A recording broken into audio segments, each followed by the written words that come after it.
Hello dear student, आप सभी का स्वागत है। दोस्तों, polytechnic third semester electrical branch student को मशीन फर्स्ट के टॉप 25 क्वेश्चन बताने वाला हूं। ये क्वेश्चन आपके पेपर में आपको देखने को मिलेंगे, तो इन क्वेश्चन को आप जरूर तैयार करें। सभी क्वेश्चन को प्रीवियस ईयर्स को देखते हुए बनाया गया है, तो ऐसे ही क्वेश्चन आपको पेपर में यही क्वेश्चन आपको देखने को मिलेंगे। तो आपसे यही कहूंगा कि इन सब जितने भी क्वेश्चन मैं आपको अभी बताऊंगा, इनको आप पहले तैयार करें, उसके बाद आप और पढ़ाई कर सकते हैं। लेकिन यही सभी क्वेश्चन ही आपके पेपर में बनने वाले हैं। ये मैं आपको अभी के क्वेश्चन के बारे में बताने वाला हूं। तो जैसा कि आप स्क्रीन पर देख रहे हैं, मशीन फर्स्ट का पॉलिटेक्निक थर्ड सेमेस्टर का यहां पर क्वेश्चन है, जिसमें पहला क्वेश्चन हमने लिया है डीसी मशीन के जनरेटिंग और मोटरिंग प्रक्रिया का वर्णन कीजिए। देखिए, आपको पता है कि डीसी मशीन जो आपका सब्जेक्ट है मशीन फर्स्ट, उसमें जनरेटर और मोटर हमारा डीसी का है, एसी का नहीं, डीसी। तो डीसी में जनरेटर और मोटर दोनों है। तो हमें पहला यहां पर हमारा क्वेश्चन तैयार होना चाहिए कि डीसी मोटर में जनरेटिंग प्रोसेस कैसा होता है और मोटरिंग, जनरेटिंग और मोटरिंग एक्शन का वर्णन हमें पता होना चाहिए। ठीक है, पहला अर्थात आपका जो जनरेटर होता है किस प्रकार से वो स्टार्ट होता है, मोटर किस प्रकार से स्टार्ट होता है, ये आपको पता होना चाहिए। नेक्स्ट है क्वेश्चन नंबर 2, डीसी मोटर में टार्क कैसे उत्पन्न होता है और इलेक्ट्रोमैग्नेटिक, आप देख रहे हैं इलेक्ट्रोमैग्नेटिक टार्क का समीकरण लिखिए। तो आपका जो डीसी मोटर है, देखिए हमारा जो मशीन है, डीसी मशीन है, वो आपके टू पार्ट है। एक आपका क्या है, एक आपका डीसी मोटर है और दूसरा आपका डीसी जनरेटर है। ठीक है, तो एक मोटर दूसरा जनरेटर। तो उसी में डीसी जो मोटर है उसको आपको बताना है, क्योंकि हमें पता है कि डीसी मोटर में हमारा टार्क प्रोड्यूस होता है। ठीक है, तो जो डीसी मोटर में हमारा टार्क प्रोड्यूस होता है वो कैसे प्रोड्यूस होता है, और उसका जो इलेक्ट्रोमैग्नेटिक टार्क है उसका फार्मूला जो क्रिएट होता है उसको आपको पूरा लिखना है, उसका वर्णन करना है आपको। ठीक है, एक्सप्लेन करना है उसको आपको। तो ये दूसरा क्वेश्चन है। ठीक है, और ये जो आपको हमने लिखा है कि टार्क कैसे बनता है, इसका आपको बताना होगा। ये आप उस पे अपने बुक्स में या फिर आपने नोट्स बनाए होंगे, इसमें देखेंगे तो आपको बिल्कुल क्लियर आपको पता लगेगा कि टार्क कैसे प्रोड्यूस होता है। ये इंपॉर्टेंट है, मैं आपको बता दूं, बार बार ये क्वेश्चन पूछा गया है। ठीक है, नेक्स्ट क्वेश्चन, एक क्वेश्चन दोस्त ये है कि एक 4 पोल की डीसी मशीन का हमें स्वच्छ चित्र बनाना है। मैंने इस प्रकार ऐसे लिखा है कि जैसे आपको पेपर्स में देखने को मिलता है क्वेश्चन, सेम उसी प्रकार से उसी शब्दों में मैंने आपको लिखा है। तो दूसरा क्वेश्चन ये है कि 4 पोल की डीसी मशीन है, जो स्वच्छ चित्र बनाइए और मशीन के सभी भागों का कार्य बताइए। मतलब आपका डीसी मशीन जो होता है, 4 पोल की डीसी मशीन का मतलब जैसे आपका जनरेटर है या मोटर है, तो आप देखते हैं जनरेटर भी है चाहे मोटर हो, तो उसमें स्टेटर और रोटर 2 पार्ट होते हैं। तो इसी प्रकार से जब आपका मशीन की हम बात करेंगे तो स्टेटर एक पार्ट हो जाता है और दूसरा आपका क्या हो जाता है, रोटर। तो इसमें स्टेटर के अंतर्गत कौन कौन से पार्ट लगे हैं और रोटर में कौन कौन सा पार्ट लगा है, अर्थात ब्रूस लगा है, कम्यूटेटर लगा है, ठीक है, वाइंडिंग है। तो इन सभी को पार्ट को आपको लिखना है। ठीक है, इसका क्या कार्य है इस मशीन के अंतर्गत, ये कुल मिलाकर डीसी मशीन का आपको पूरा एक फिगर कंप्लीट बनाना है। डीसी मशीन का आप फिगर बनाएंगे, उसके सभी 4 पोल को आप दर्शाना है आपको, उसके बाद पूरा उसका थ्योरी लिखना है। ठीक है, नेक्स्ट क्वेश्चन नंबर 4 ये है कि आप डीसी मशीन के बाद आप आगे जब जाते हैं तो डीसी में आपको देखने को मिलता है डीसी सीरीज मोटर और डीसी शंट मोटर। तो डीसी सीरीज और डीसी शंट मोटर का आपको स्पीड कंट्रोल आपने देखा होगा, तो गति नियंत्रण की विधि जो जो है, ठीक है, अर्थात फ्लक्स कंट्रोल या फिर आर्मेचर के थ्रू कंट्रोल, तो ये सभी जो मेथड हैं इनको आपको पता होना चाहिए विथ कैरेक्टरिस्टिक्स। ध्यान रहे, स्पीड और टार्क के बीच जो कैरेक्टरिस्टिक्स है, स्पीड और आपका स्पीड या टार्क के बीच कैरेक्टरिस्टिक है या स्लिप के बीच कैरेक्टरिस्टिक है, तो इन सबको आपको देखना होगा। ये स्लिप तो आपका एसी में चला गया, वो बात मैं नहीं कह रहा हूं। कुल मिलाकर टार्क हो या फिर आपकी स्पीड हो, इनके बीच जो स्पीड का कैरेक्टरिस्टिक्स बनेगा उसको आपको पता होना चाहिए, सीरीज हो या शंट मोटर हो। ठीक है, तो स्पीड कंट्रोल की विधि। नेक्स्ट क्वेश्चन 5, ट्रांसफार्मर की अगर हम बात करते हैं, अब देखिए सीरीज की बात हम जैसे कि मोटर में बात करने के बाद हम आते हैं जैसे ट्रांसफार्मर में, पीछे भी आपको इस टाइप के क्वेश्चन भी मोटर के देखने को मिलेंगे। तो ट्रांसफार्मर में 5 नंबर यह है कि ट्रांसफार्मर का जो वर्किंग प्रिंसिपल है इसका वर्णन कंप्लीट करना है। अर्थात आपका ट्रांसफार्मर को आपको कंप्लीटली सिंगल फेज वाइंडिंग के थ्रू आपको दिखा देना है कि ये प्राइमरी वाइंडिंग और ये आपका सेकेंडरी वाइंडिंग। ठीक है, इस प्रकार से N1 यहाँ पर N2, ठीक है, और इसमें ईएमएफ एंड E1, इसमें E2, तो इस प्रकार तो आपको दर्शाना है ही। साथ में आपको इसका वर्किंग प्रिंसिपल लिखना है कि आखिर ये कैसे काम करता है आपका ट्रांसफार्मर। फिर उसमें आप बता सकते हैं कि ये स्टेप अप स्टेप डाउन दो प्रकार का होता है, ठीक है। और ट्रांसफार्मर का ईएमएफ का जो फार्मूला होता है 4.4 एफ एन फाई, ठीक है, एन, ये जो आपका फार्मूला इस प्रकार से बनता है, इस फार्मूले को अर्थात ई इक्वल टू जो बनता है लास्ट में, तो उस फार्मूले को कंप्लीटली आपको पता होना चाहिए किस प्रकार से फार्मूला आया है। तो वर्किंग प्रिंसिपल पहले फिगर, फिर उसके बाद उसका वर्किंग प्रिंसिपल आप लिखेंगे थ्योरी, साथ में फिर आप ट्रांसफार्मर का जो ईएमएफ का फार्मूला निकलता है उसको आप लिखेंगे, ठीक। Next question number 6, transformer important topic है, इसको ध्यान रखिए और बहुत बेसिक चीजें हैं, थोड़ा थोड़ा आप पढ़ लेंगे तो बहुत अच्छे से लिख पाएंगे। नेक्स्ट क्वेश्चन ये आता है कि अगर ट्रांसफार्मर जो वर्क करता है तो आपको पता है कि ट्रांसफार्मर में कुछ हानियां होती है, ठीक है। तो भाई सिंपल सी बात है कि जो आपका इलेक्ट्रिक डिवाइस कोई भी होता है तो कुछ ना कुछ उसमें लॉसेस होता है, तो सेम उसी प्रकार से ट्रांसफार्मर में जो विभिन्न हानियां हैं उनको आपको लिखना है, सभी हानि कौन कौन सी हैं, साथ में परिपथ डायग्राम मतलब सर्किट डायग्राम आपको बनाना है उनका, उसके साथ जैसे कि आपको पता है कि इसी आपके ट्रांसफार्मर में eddy current loss, hysteresis loss, या फिर आप आयरन मतलब आयरन लॉस के अंतर्गत एक आपका आयरन लॉस होता है और एक आपका कॉपर लॉस होता है। तो इसी आयरन लॉस के अंतर्गत दो चीज होती है, एक आपका ईडी करंट लॉस होता है, ठीक है, एक आपका यहां पर ईडी करंट लॉस होता है और दूसरा जो लॉस होता है ईडी करंट लॉस, और दूसरा अभी हमने आपको मेंशन किया, पॉइंट भूल रहे हैं, पहला ईडी करंट लॉस, दूसरा हाँ हिस्टेरिसिस लॉस, हिस्टेरिसिस। तो ये जो लॉसेस है इनको आपको बताना है कि मोटर में कौन कौन से लॉसेस हैं, मैं इसलिए आपको बता दे रहा हूं कि आपको क्वेश्चन समझने में थोड़ा आसानी रहे अभी, ठीक है। नेक्स्ट है 3 फेज का जो ट्रांसफार्मर है, क्वेश्चन नंबर 7, 3 फेज। वीडियो हो सकता है लंबा हो लेकिन क्वेश्चन आप समझ लीजिए, ठीक है। वीडियो के लास्ट में आपको ये भी बता दूंगा कि ये पेपर ये पूरा कंप्लीट क्वेश्चन भी आपको कहाँ मिल जाएंगे, लेकिन आप सुन लेंगे थोड़ा वीडियो में तो आप और अच्छे समझ पाएंगे कि आपको कैसे तैयार करना है।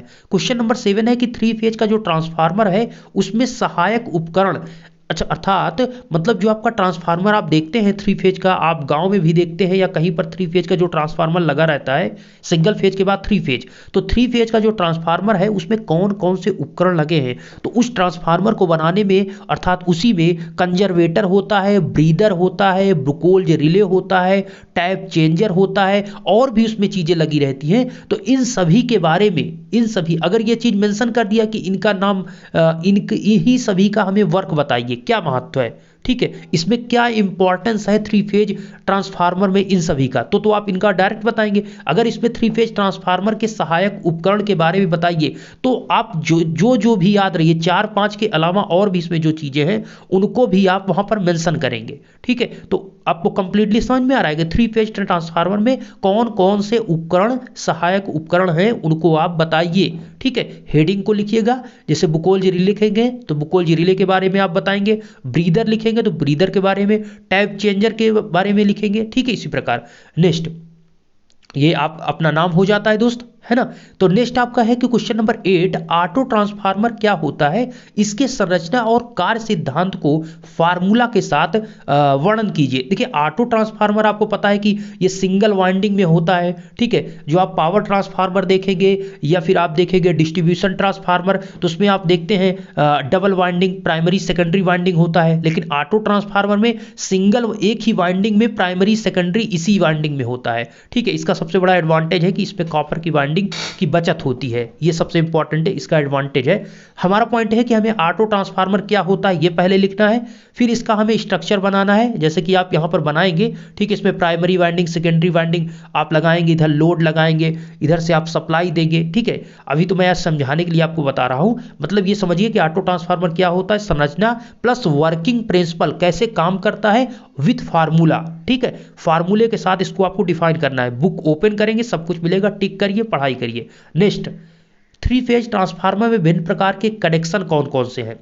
देखिए कनेक्शन का मतलब है कि जो आपका 3 फेज का ट्रांसफार्मर है उसका प्राइमरी या फिर सेकेंडरी किस प्रकार से कनेक्ट है। कनेक्शन का मतलब ये है कि कनेक्शन में देखिए आपका वाइंडिंग या तो स्टार कनेक्शन है या तो फिर आपका डेल्टा कनेक्शन है, ठीक है, डेल्टा कनेक्शन है। तो ये जो स्टार और डेल्टा बनते हैं तो आप देखेंगे इसमें कनेक्शन में स्टार स्टार कनेक्शन आपको देखने को मिलेगा, डेल्टा डेल्टा कनेक्शन देखने को मिलेगा, ठीक है, या फिर स्टार डेल्टा, डेल्टा स्टार, इस प्रकार से 4 कनेक्शन आपके बनते हैं। तो ये चारों कनेक्शन के बारे में आपको पता होना चाहिए कि क्या फायदा है, क्या एडवांटेज है, क्या इससे होता है। तो 3 फेज के ट्रांसफार्मर में कनेक्शन को आप जरूर देखिएगा। नेक्स्ट है दोस्त, ये जैसे कि हमने कि मोटर के बारे में थोड़ा और आपको पढ़ना है कि डीसी सीरीज मोटर या डीसी शंट मोटर का कैरेक्टरिस्टिक्स आपको जरूर याद होना चाहिए। DC series motor, shunt motor या फिर आपका जो जनरेटर होता है डीसी जनरेटर, इनके कैरेक्टरिस्टिक्स को जरूर आप याद करिए। ठीक है, जैसे कि आपको पता है कि जैसे डीसी सीरीज मोटर देखते हैं तो पहले आपका कैसे कैरेक्टरिस्टिक्स बनता है, इस प्रकार से ये कैरेक्टरिस्टिक्स ऐसे बच जाता है। ठीक है, और शंट मोटर का बिल्कुल स्ट्रेट चला जाता है। तो सभी जो है, ठीक है, आपको ये और ये तब पता होगा जब आपको रिलेशन पता होगा कि टार्क का सीरीज मोटर में फ्लक्स के साथ या फिर उसके साथ क्या रिलेशन है। जैसे T is directly proportional I A square होता है किसमें, सीरीज मोटर में। टी इज डायरेक्टली प्रोपोर्शनल आई ए होता है किसके, शंट मोटर में। ये सीरीज में होता है, आपको पता होगा सीरीज, और ये आपका शंट मोटर में होता है। ठीक है, टार्क का और आर्मेचर करंट का रिलेशन, तो ये आप देख रहे हैं यहां पर। और बाद में ये भी स्ट्रेट लाइन हो जाता है आपका सीरीज वाला, लेकिन पहले ये आपका स्टार्टिंग टार्क ज्यादा होता है। इसीलिए आपसे पूछा जाता है कि सीरीज मोटर का स्टार्टिंग टार्क क्यों ज्यादा होता है, तो यही आप रिलेशन बताएंगे कि हमारा जो सीरीज मोटर होता है इसका स्टार्टिंग टार्क इसलिए ज्यादा होता है क्योंकि ये टार्क जो है आर्मेचर करंट के स्क्वायर के डायरेक्टली प्रोपोर्शनल होता है, आईए स्क्वायर। और हमारा जो शंट मोटर है उसका जो टार्क है वो आईए के समानुपाती होता है ना। जैसा कि आप देख पा रहे हैं, मेरा पॉइंट यही था कि टी इज डायरेक्टली प्रोपोर्शनल आईए स्क्वायर सीरीज में होता है, टी इज डायरेक्टली प्रोपोर्शनल आईए केवल स्क्वायर नहीं, इसमें ये शंट का है और ये वाला आपका सीरीज का है। ठीक है, तो इस प्रकार आप बताएंगे तो इसका आपको कैरेक्टरिस्टिक्स पता होना चाहिए कि किस प्रकार से अभिलाक्षणिकी जो है कैसे खींचते हैं। ठीक है, चलिए नेक्स्ट है कि आपका जो मोटर है, मोटर को भैया स्टार्ट करने के लिए हमें स्टार्टर की आवश्यकता पड़ती है। तो क्वेश्चन नंबर 11 ये है कि मोटर को स्टार्ट करने के लिए हमें स्टार्टर की क्यों आवश्यकता पड़ती है। देखिए थोड़ा सा सेंटेंस हमने बहुत सही नहीं लिखा है इसको। हमारा इस सेंटेंस का कहने का मतलब ये है कि हमारा जो मोटर है उसको हम क्यों स्टार्टर से स्टार्ट करते हैं ये बताना है, और मोटर के सभी प्रकार के स्टार्टर की व्याख्या करना है। तो आपको व्याख्या में ये पूछ सकता है कि मोटर में जो स्टार्टर है वो कितने प्रकार के होते हैं। तो आप 2 point starter, 3 point starter, 4 point starter, 3 प्रकार के होते हैं स्टार्टर, 2 पॉइंट, 3 पॉइंट, 4 पॉइंट। इन पॉइंट में से किसी एक का आप डिटेल में बता देंगे या फिर आप थोड़ा थोड़ा सब बता सकते हैं। अगर आप फिगर को ज्यादा याद रखेंगे तो और बेटर होगा कि इसका फिगर आप बना देंगे कि 2 पॉइंट स्टार्टर कैसे दिखता है, 3 कैसे दिखता है, 4 कैसे, तो वो ज्यादा आपके लिए बेटर होगा। ठीक है, 2-4 लाइन ऊपर थ्योरी लिखे, फिर फिगर लिखे, फिर थोड़ा 2 लाइन थ्योरी लिखे, फिर फिगर बनाए, फिर थ्योरी लिखे। इस प्रकार से पेज भी भरेगा और साथ में आप अच्छे से उसको बता भी पाएंगे। सबसे इंपॉर्टेंट है कि पेपर जो आपका चेक कर रहा है कॉपी वो समझ पाए, है ना। नेक्स्ट आपका क्वेश्चन है दोस्तों, इसी ट्रांसफार्मर में आते हैं। देखिए स्टार्टर बहुत इंपॉर्टेंट है, फिर से मैं कह रहा हूं इसमें जो क्वेश्चन लिए सब इंपॉर्टेंट है। ठीक है, तो ये आप जरूर याद कर लीजिए कि स्टार्टर आपको पूछेगा। ठीक है दोस्त, तो स्टार्टर को आप याद कर लीजिए। अगर वहां पर ये होता है कि आपको स्टार्टर नहीं समझ में आ रहा है, 3 पॉइंट, 2 पॉइंट, आपको 4 पॉइंट स्टार्टर पता है तो आप 4 पॉइंट को लिख दीजिए। ठीक है, ऊपर 2 लाइन स्टार्टर के बारे में थोड़ा लिखिए कि हमारा भैया स्टार्टर ये ऐसा हम मोटर को स्टार्ट करने के लिए करते हैं। ठीक है, स्टार्टिंग करंट को लिमिट करने के लिए हम स्टार्टर का यूज करते हैं जिससे आपकी मोटर स्टार्ट हो सके। और उसके बाद 4 पॉइंट स्टार्टर के बारे में लिख दे। अगर 4 पॉइंट नहीं पता है तो 3 पॉइंट, मतलब कोई ना कोई स्टार्टर आपको अच्छे से पता होना चाहिए, और सब पता है तो बहुत अच्छी बात है। नेक्स्ट है दोस्तों क्वेश्चन नंबर 12 कि एक भट्ठी ट्रांसफार्मर, कर्षण ट्रांसफार्मर, रेक्टिफायर ट्रांसफार्मर। ठीक है, तो फर्नेस मतलब भट्टी का मतलब फर्नेस ट्रांसफार्मर के बारे में बताना है आपको। ट्रैक्शन ट्रांसफार्मर क्या होता है, रेक्टिफायर ट्रांसफार्मर क्या होता है, इसको फिगर के सहित अगर आप याद कर लेंगे, अर्थात कैसे बनता है ये ट्रांसफार्मर, कैसे दिखता है, तो ज्यादा आपके लिए बेटर होगा। और साथ में अगर थ्योरी लिख देते हैं तो वो भी अच्छा है, क्योंकि एक ही क्वेश्चन भी आपसे पूछ सकता है। अगर 5 नंबर का क्वेश्चन पूछेगा तो इसमें तीनों को एक साथ दे देगा, अर्थात फर्नेस, ट्रैक्शन, रेक्टिफायर, तीनों को ऐसे दे देगा 1 2 3 में, और पूछेगा सबका थोड़ा थोड़ा आप संक्षेप में बता दीजिए। ठीक है, नेक्स्ट क्वेश्चन दोस्तों, एक ही ट्रांसफार्मर बहुत इंपॉर्टेंट है, इसलिए ट्रांसफार्मर में से ही एक क्वेश्चन आता है कि भारतीय मानक विनिर्देशों के अनुसार, ठीक है, BIS आपको हो सकता है वहां पर लिखा रहेगा, तो इसी के अनुसार आपको बताना है कि कितने टाइप के परीक्षण होते हैं, इनकी व्याख्या करना है। तो ट्रांसफार्मर में टेस्टिंग होती है। देखिए ट्रांसफार्मर जब आपका चलता है तो इसमें रूटीन टेस्ट, ठीक है, टाइप टेस्ट, तो इस प्रकार से 3 टेस्ट होते हैं। एक टेस्ट अभी हमें याद नहीं आ रहा, टाइप टेस्ट, रूटीन टेस्ट और एक टेस्ट और है, आप बता लीजिएगा। मतलब हमारा पॉइंट ये है कि इसमें 3 प्रकार के जो टेस्ट होते हैं वो तीनों टेस्ट के 2-2 लाइन आपको पता होना चाहिए, तो आप बता पाएंगे कि इसमें कितने प्रकार के टेस्ट होते हैं, उसके बारे में लिख दीजिए। बहुत बड़ी बात इसमें रही है, लेकिन क्वेश्चन इंपॉर्टेंट है इसलिए मैं आपसे बता रहा हूं, ठीक है। इसको आप ध्यान नहीं देखते हैं, ये 5 नंबर का या फिर आपसे 3 नंबर का, इससे कम पर नहीं पूछा जाएगा, ठीक है, कम से कम 5। नेक्स्ट है वेल्डिंग ट्रांसफार्मर। देखिए हमने यहां पर जो बताया है ट्रांसफार्मर, ध्यान दीजिएगा, single phase transformer, 3 phase transformer, और ये जो ट्रांसफार्मर है फर्नेस, ट्रैक्शन, रेक्टिफायर, ये थ्योरी बेस पे आपको याद रखना है। नेक्स्ट है आपको दोस्त यहाँ पर वेल्डिंग ट्रांसफार्मर। वेल्डिंग बहुत इंपॉर्टेंट है, इसकी आपको संरचना, वर्किंग प्रिंसिपल, साथ में इसका पावर ट्रांसफार्मर से किस प्रकार से ये डिफरेंट है, ध्यान दीजिए। वेल्डिंग ट्रांसफार्मर आपने अगर आपने वर्कशॉप में काम किया होगा तो आपको याद होगा, वहां पर एक वेल्डिंग लगा रहता है वेल्डिंग करने के लिए, तो उसमें जो ट्रांसफार्मर यूज, तो वेल्डिंग ट्रांसफार्मर यूज होता है। तो यहाँ पर पॉइंट वही है कि वेल्डिंग करने के लिए हमारा वेल्डिंग ट्रांसफार्मर यूज किया जाता है, ठीक है। तो ये पावर ट्रांसफार्मर से किस प्रकार से अलग है, इसमें जो करंट होती है वो बहुत ज्यादा होती है वेल्डिंग ट्रांसफार्मर में, ये आपको पता होगा, करंट की मात्रा इसमें ज्यादा होती है। तो पावर ट्रांसफार्मर से किस प्रकार से भिन्न है ये भी आप बताइएगा, ठीक है। और नेक्स्ट अगर हम देखते हैं क्वेश्चन नंबर 15, तो ये है दोस्त करंट ट्रांसफार्मर और पोटेंशियल ट्रांसफार्मर के बारे में बताइए। सीटी और पीटी क्या होता है इसके बारे में बताइए। Current transformer, potential transformer, PT, ये भी दोनों इंपॉर्टेंट है। ट्रांसफार्मर में बहुत सारी चीजें हैं, इसलिए मैं कहूंगा थोड़ा थोड़ा आप जरूर पढ़ लीजिए।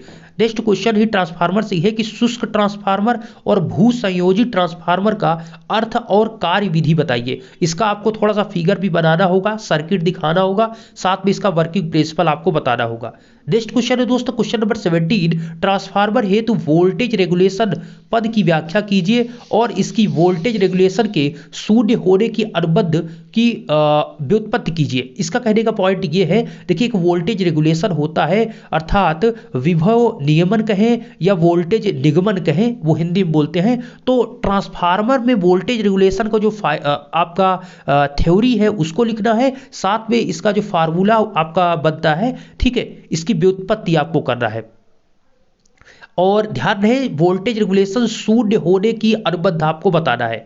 कुल मिलाकर अगर आप थोड़ा सा इसके बारे में पढ़ लेते हैं कि ट्रांसफार्मर में वोल्टेज रेगुलेशन कैसे होता है, क्या काम है, तो इसके बारे में आप कहानी बना सकते हैं, उसमें कोई बड़ी बात नहीं है। बस आपको थोड़ा कोशिश ये रहे कि हमारा सबसे इंपॉर्टेंट ये रहना चाहिए कि हमारा कोई भी क्वेश्चन रहे तो अगर उसका फिगर और प्लस फार्मूला डेरिवेशन, अगर ये दो चीज आपको आ रहा है तो थ्योरी तो आप अपने से बना लेंगे, सिंपल सी बात है। अगर आपको फिगर पता है तो उस फिगर को देखकर थ्योरी लिख लेंगे, और फार्मूला पता है तो फार्मूला को डिराइव करने के बाद आप उससे रिलेशन बता सकते हैं कि ये टार्क इस प्रकार से करंट का रिलेशन है, ठीक है। मैं एग्जांपल आपको दे रहा हूं कि फिगर और फार्मूला अगर याद है तो सब कुछ कहानी बन जाती है, थ्योरी में ज्यादा आपको दिमाग नहीं लगाना होता।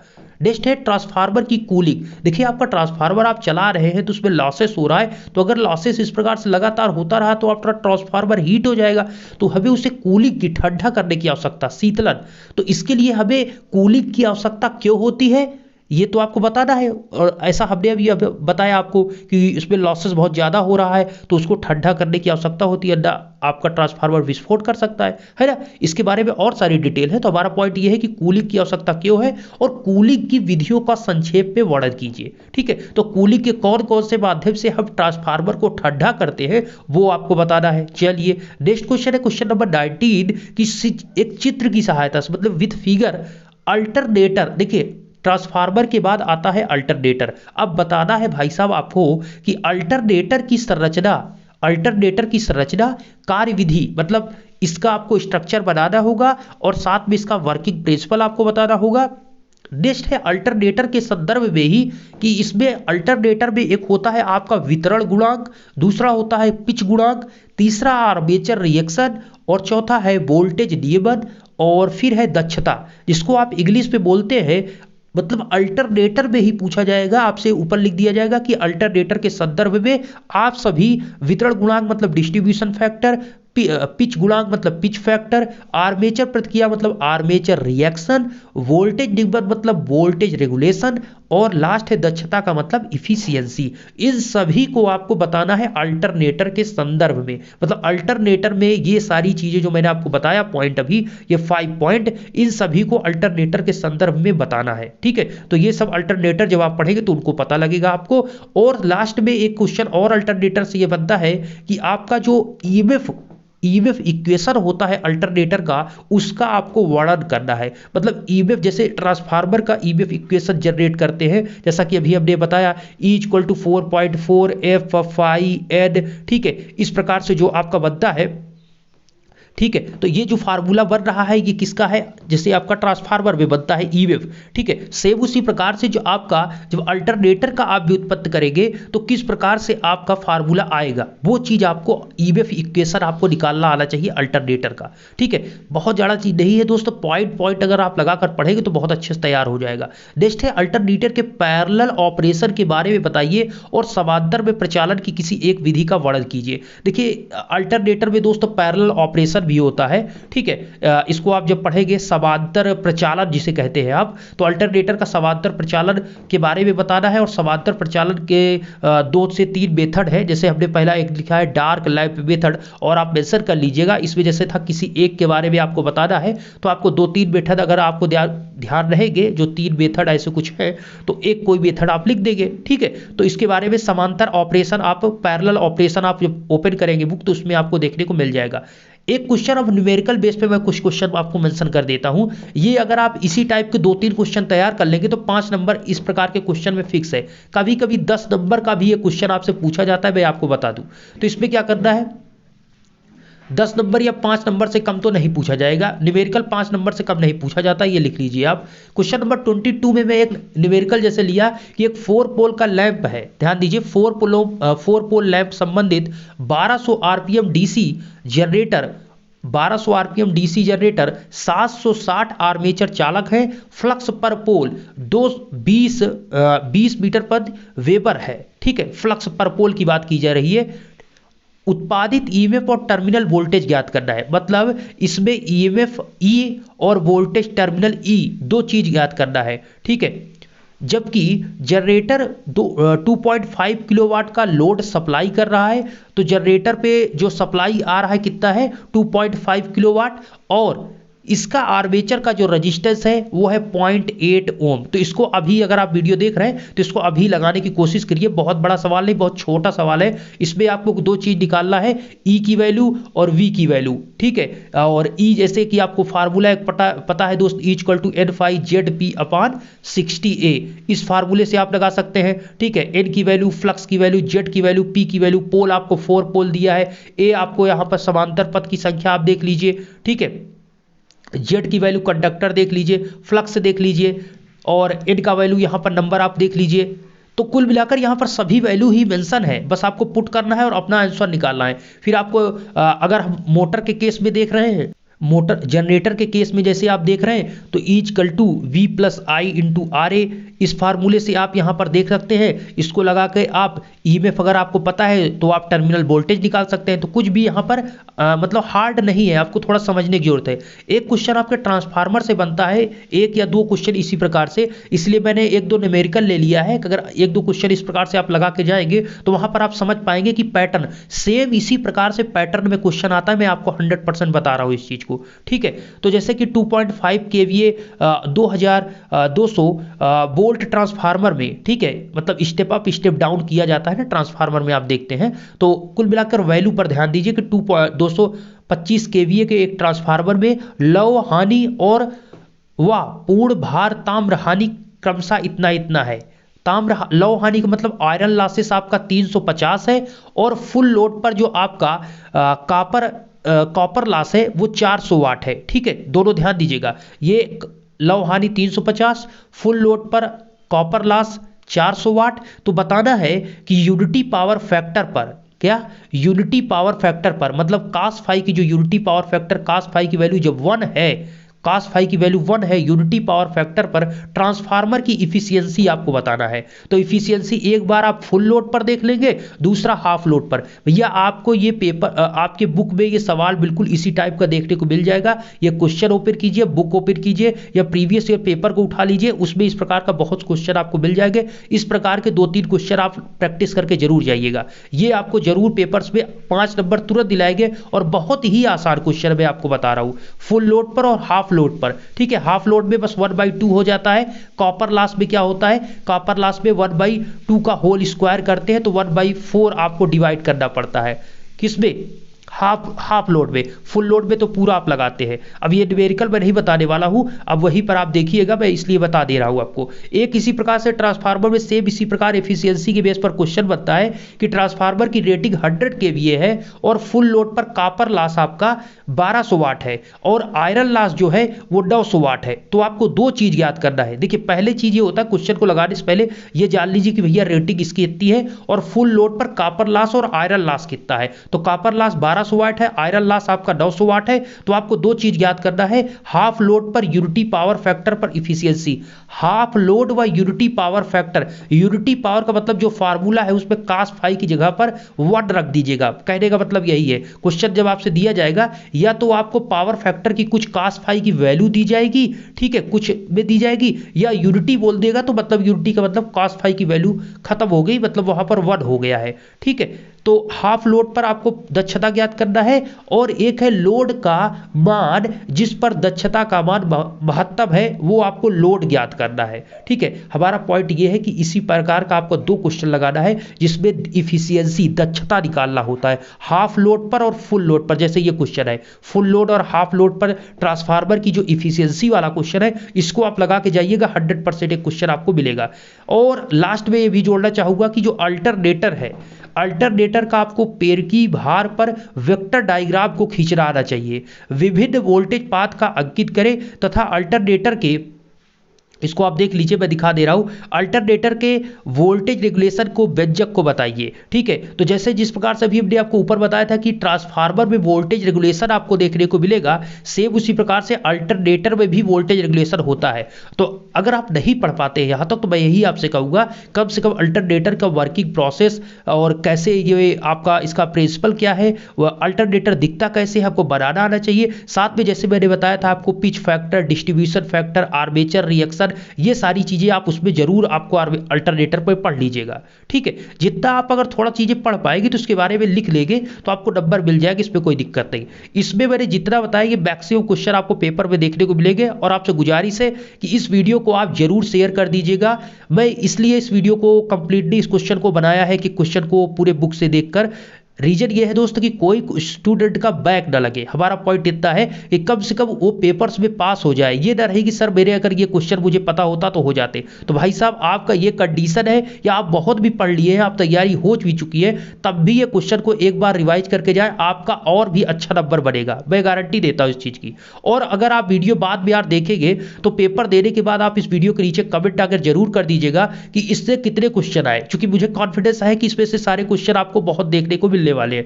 इससे ये होगा कि जब आप कमेंट कर देंगे तो आने वाले जो स्टूडेंट होंगे नेक्स्ट सेमेस्टर या नेक्स्ट ईयर के, वो जब कमेंट पढ़ते हैं तो उनको लगता है कि हाँ पेपर्स में आए हैं। क्योंकि मुझे आपको भी पता है कि जब आप कोई वीडियो देखते हैं तो पहले आप कमेंट देखते हैं कि कमेंट कैसा फीडबैक, क्योंकि कमेंट ही वीडियो का फीडबैक होता है कि वीडियो कैसा है ना। तो प्लीज आप जब पेपर्स देकर आइएगा तो इसमें कमेंट आप जरूर कर दीजिएगा कि सर पेपर कैसा हुआ, जैसे क्वेश्चन जितने आए थे आप बता दीजिएगा बिल्कुल खुलकर, इसमें कोई दिक्कत की बात नहीं है, क्योंकि इसका फीडबैक नेक्स्ट ईयर के स्टूडेंट को मिल पाएगा, जिससे वो भी मोटिवेट होकर पढ़ पाएंगे। और मैं ही गुजारिश करूंगा पेपर्स में जितने क्वेश्चन मैंने अभी बता दिए इसको आप तैयार कर लीजिएगा। इसके लिए आपको बेस्ट ऑफ लक, आप बढ़िया पेपर देंगे ये गारंटी है। इतना पेपर्स आप तैयार करके जाएंगे और बेसिक चीजों को, और फिर से मैं कह रहा हूं कि फिगर प्लस फार्मूला डेरिवेशन अगर आपको पता है तो बहुत अच्छा नंबर आपका आने वाला है। फिगर प्लस फार्मूला और थ्योरी तो आप उसमें लिख लेंगे, क्योंकि जब फिगर फार्मूला लिखेंगे तो आप थ्योरी बीच में लिख सकते हैं, तो उसमें कोई दिक्कत नहीं, थोड़ा सा